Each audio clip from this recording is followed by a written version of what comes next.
The choir really set us up well today, didn't they? Thank you very much for your singing. You are a presence. Thank you.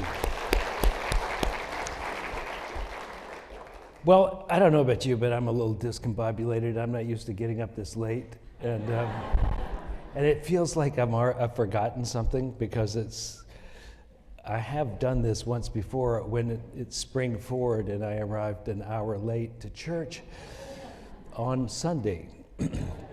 Not good. Okay, I'm done. I want to talk to you about, we're working with this book called Discover the Power Within You. It's a book by Eric Butterworth. Eric Butterworth wrote this book sometime probably in the 70s. And it has become a Unity classic, and we have done it probably a decade before, but we're doing it again as a book study. And in this book study, we could not cover all of what he's talking about, so we've kind of picked chapters to focus on. And this chapter we're focusing on is largely around the Beatitudes. And if you may remember from what you know of the Bible tells that Jesus goes either up on a mound or in a valley, depending on which book it is, and he says some oddball things to most people.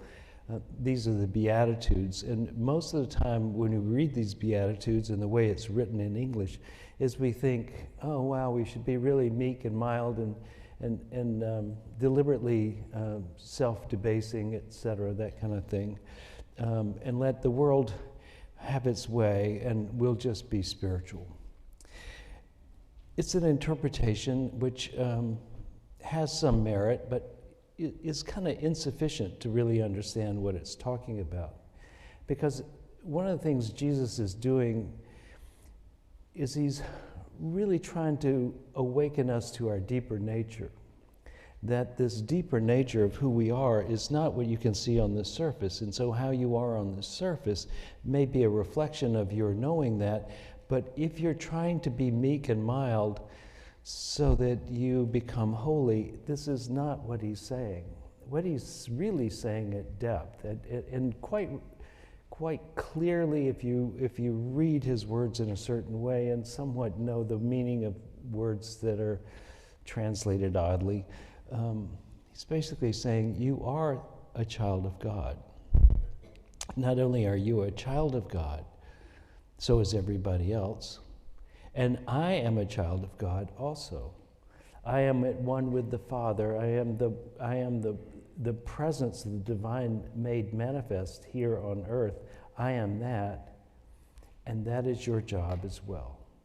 To be that presence here on earth that reflects the depth of who you are, your oneness with the one presence, and to live from that place, to live as though you are the child of God, not as though you are a sinner, not as though you're weak, not as though you are worthless, but as though you're something magnificent about you. Not something magnificent about you, but that you are magnificence itself. Because you share in your being the same spirit that we call God. And so as you share that same being, you then take on the same capacities as God. Maybe not in total. The wave is not the whole ocean. But you share the same capacities, and just as every bucket of salt water out of the ocean tastes the same, so you are just like the ocean we call God. And if you will live that way, then you will have a life that is reflective of that. And your job is somehow to shift your consciousness from being just a human to being that divine. And so he gives you these phrases, these Beatitudes. Here's how you do it. Here's how you shift from thinking of yourself as a body. Here's how you shift from thinking of yourself as personality, and let this inner light shine more brightly. I was reading Gary Zukav, and Gary Zukav basically makes a very cogent argument in favor of intentions. Now, when he's talking about intentions, he distinguishes those from a word he coins called out-tensions. So many of us have out-tensions, and those out-tensions are what one might call outcomes. And if you've been around the business world any time in the last 50 years, they talk a lot about outcomes and about lists and about doing a plan, etc. Those are outcomes. Intentions, according to Gary Sukoff, are what you intend to be rather than to achieve. Your intention, let's say, of wanting to graduate from college is not just so you get the diploma and walk across the stage, but your intention is to become wise or to become smarter or to become more adept at something. That you become something. This is what's in you is your intention. And I think what the Beatitudes are talking about are intentional, not out-tensional. So when Jesus says something as radical as when you get slapped on one cheek, turn the other cheek, many of us think, well, I should just take it. Maybe, but then maybe not. The intention, though, is to turn from being human to being divine. Turn the other side of your perception from seeing it from a human point of view and begin to see it from a divine point of view. And ask the higher aspect of yourself, what should we do now? And it could be that you walk away, or it could be that you confront. It's not a given, but your intention is to awaken the divine within you, not to be milquetoast. To turn the other cheek is to turn the other side of yourself toward the issue and not be simply a human being. Now, I don't think there's anything that wrong with being a human being. I've been doing it most of my life. And I still practice on an hourly basis. But this quest to realize who you really are is something I think all of us inherently yearn for, but we're often confused and not really sure how to do it. Do you know what I mean? It's almost like there's something inherent in everybody you meet who has a yearning to recognize their deepest truth about themselves, but it is so easily hidden, especially in a world that we live in. You know, I say especially, I don't know that it was ever easy. You know, Ringo had it right. It don't come easy. You have to work at it. You have to invite it into your life. But just imagine for a moment what it would be like if you did. If what you did was transparent to the highest aspect of you, if you walked this earth with a deep and profound connection to the one presence and the one power which is animating the whole universe, and you walked it as though it were you walking. That when you looked out of your eyes, you looked out as though you were the divine. That's how you looked upon the world. What if everywhere you went, you saw that light in everybody else? And that every time you walked down the street, all you could see were faces of the divine shining back at you?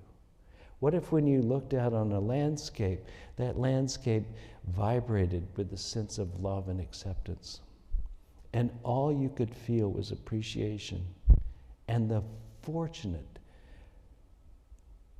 gift it is to be alive and to recognize it? What if that's how your day went? If every day was a day in which you woke up and you felt, oh my God, this is a gift. And I have a body, and I have a personality, and I have learned some things, but they are like things I have. They're not me. That is just something that I get to use, just like I get to use a car or a boat or a piano. It's something I can play, but it is not me. And so someone slaps you on the face and you go, I'll just think something else. Or I'll stop it. Or I'll do whatever I need to do.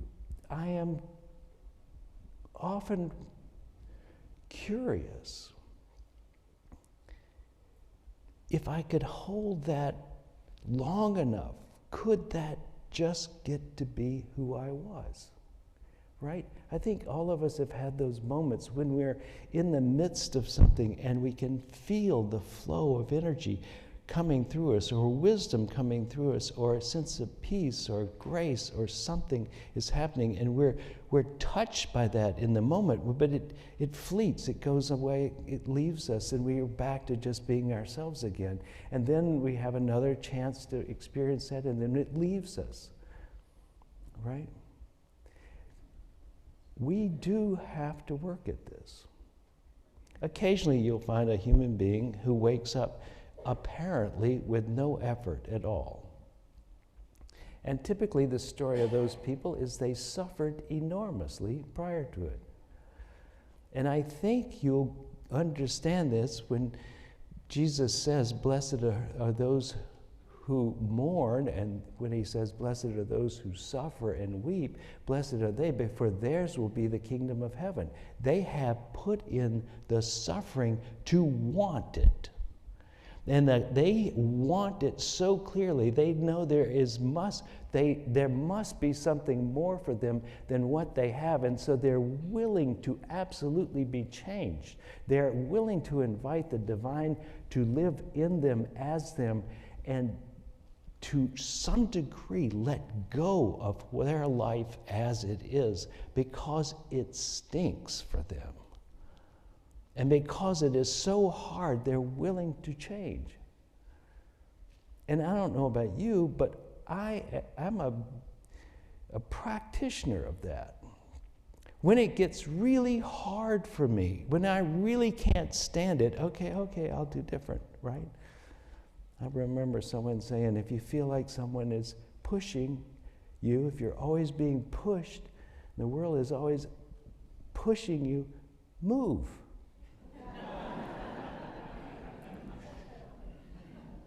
And I think that's what Jesus is saying. Move in the direction of your higher self and not your lower self. Change what needs to be changed. Become that which you are already. And the process could be enhanced. The process could be enhanced if you pay attention to how someone who's already done it has done it. You can't necessarily do it their way, but you can appreciate something about the way they are doing their life and maybe imitate it. I was watching a show on Yogi Berra, and he says, quite rightly, if you can't imitate them, don't copy them. And for a long time we've said, what would Jesus do? Right? And to some degree that's a brilliant question. What would Jesus do? But on the other hand, we are in our own world. And to some degree we can't just rely on whatever Jesus did. It's like that was his life.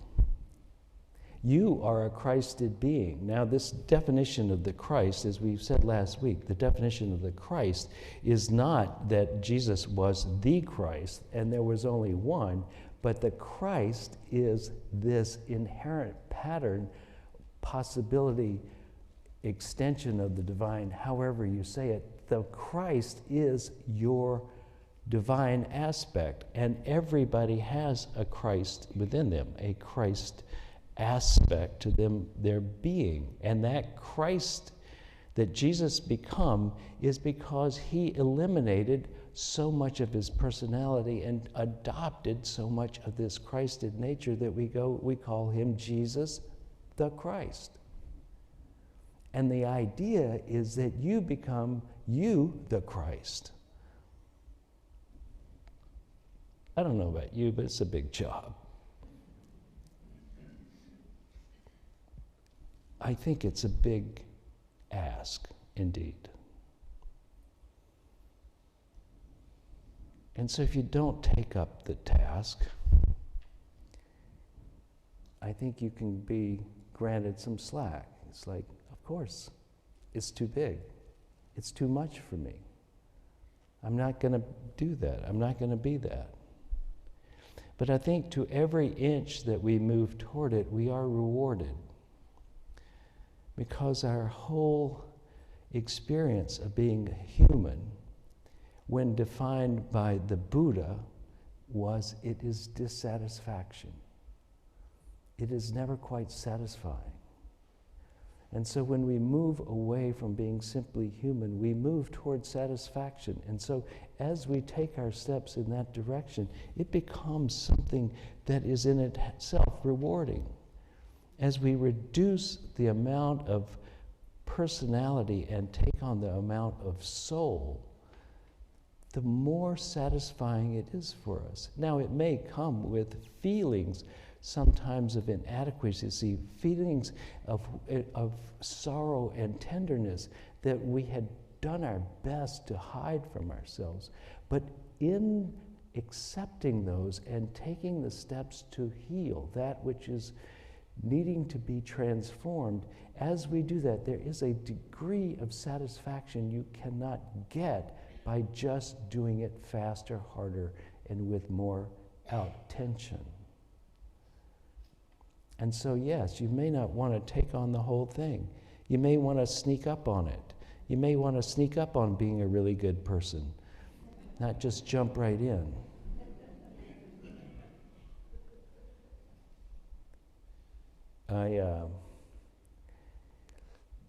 In my 20s, I went off to the Grand Canyon to be a river guide. I was just writing about this because 50 years ago is when I did that, which is frightening to say that, really. 50 years ago I did that, and we had a 50-year reunion of people, of guys who did that, mostly guys. There were some women, but all of them had big personalities, huge personalities by and large. And most of us are rebels by nature and rascals at heart. And I lived that life, and I'm really still reluctant to let go of it, even though that life can write checks I can't pay. So I understand the desire to hold on to your humanness. But there is more to us. And it is why we learn to pray and meditate, and why we read the scriptures, and why we come into places like this, so that we can join with others and be reinforced on our journey. Because inherently, that human thing wears thin at some point. And if you don't fill what is getting thinner with the higher aspect of yourself, then you find at some point you're in a big deficit and you don't know how to get out of it. But the calling to be the divine being that you are is not really a burden. As Jesus would say, my way is easy and my burden is light. And to which I say, for you maybe. But it's still lighter than just being a human being. it's more difficult to just be a human being than to begin to awaken to your divine nature. Because ultimately, your divine nature is where your rest and your happiness lies. And the deeper satisfaction of a life well lived comes from that rather than more out tensions being fulfilled. The transformation that you are is all you get to take from this life. You can't take the gold nor the glory, but you can take the transformation.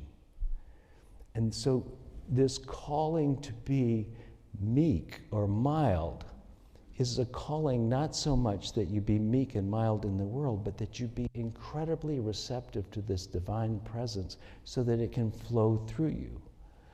The most elegant way for the Spirit to flow through you is when you don't have resistance. And when you have chosen an intention to awaken to it and to be that. That's when it can flow most graciously. I sit on the front row here every Sunday, and I'm much more confident than I was 2,000 talks ago that it's going to work out. But I never get to this point without asking for something to help me. Right? Now imagine if I got up in the morning on a regular day and I said, help me, or more deliberately, flow through me as me all day long, and let's just see where we can go with this. Let's see what it would be like if I let that whole flow and stop pressing out only my personality and let the presence of the divine press out through this body. What a trip that might be, right? And so in those times, I think you would see that blessed are the peacemakers, for they shall be called children of God. Blessed are the peacemakers because they will be called children of God, because they have come into the world and affected the world by their presence. They are continually bringing something of peace to the world, and the world right now could use it. Let's be those peacemakers. Let's be the one that can walk into a room and see left and right in the same room and love them both equally. And fear not any person, for no one that is a peacemaker who has found peace in their heart will be so identified with their body they cannot stand up for the truth. They will not be so afraid to use of reason because they might be laughed at, because they will have changed who they are. And they're no longer just a person. They're now an expression of that higher aspect of themselves. And they would no longer need to put someone down or hold a grudge, because the flow of grace is coming through them. They don't have time for that. They don't have time for unforgiveness. Now, they may make decisions to avoid other situations. They don't have to be foolish, but they don't have to hold inside the knot of unforgiveness. And that would flow right on through them. It's like, that's not me. And it comes with the intention to change, to be something more than a personality, to have a personality. Don't be silly and think you'll never have a personality. Everything has a personality. Have you noticed? Birds have a personality. Your dog has a personality. Everything has your car. Have you noticed that? It has a personality. You're going to have a personality. That's okay. but what is the personality in service of? Itself, or something that is flowing through you that is you? And that is the gift of changing your identity from being a person and turning the other cheek and becoming the presence. That's where we're headed. And so when you read the Beatitudes, read them from a place of, well, maybe if I drop this outer and adopt the inner, this might be how I do it. And they may or may not make sense, and you may not fit every situation, but it's might worth be listening to these with new ears. That the paradox of the meek shall inherit the earth means that those for whom the flow is easy and graceful, who have not so much pride in being themselves, they are meek, not to each other, not to the world, but to this, to that, that it may flow through you. Blessed are the meek. They'll inherit the world because they will be the presence, the peacemakers. This is our quest. Let us pray.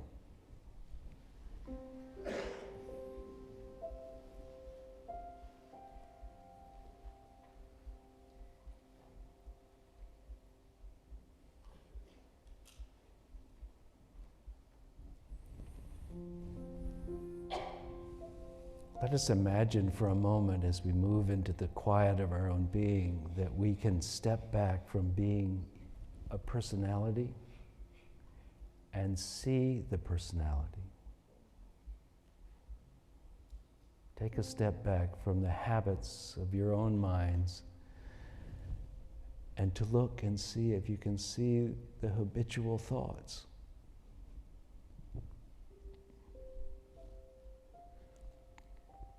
There are thoughts and personality traits. You can see them.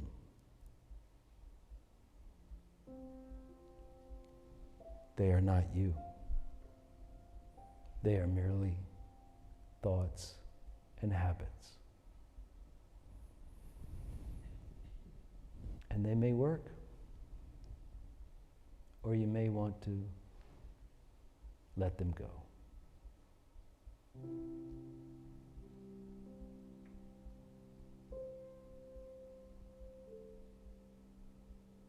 You may simply notice they are there and let them go.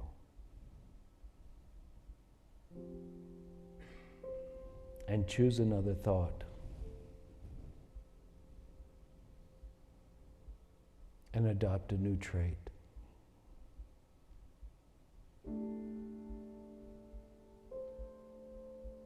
And begin this awakening to your true nature. The one that endures. That as Jesus says, before Abraham was, I am. Adopt that trait as your own. That presence as you.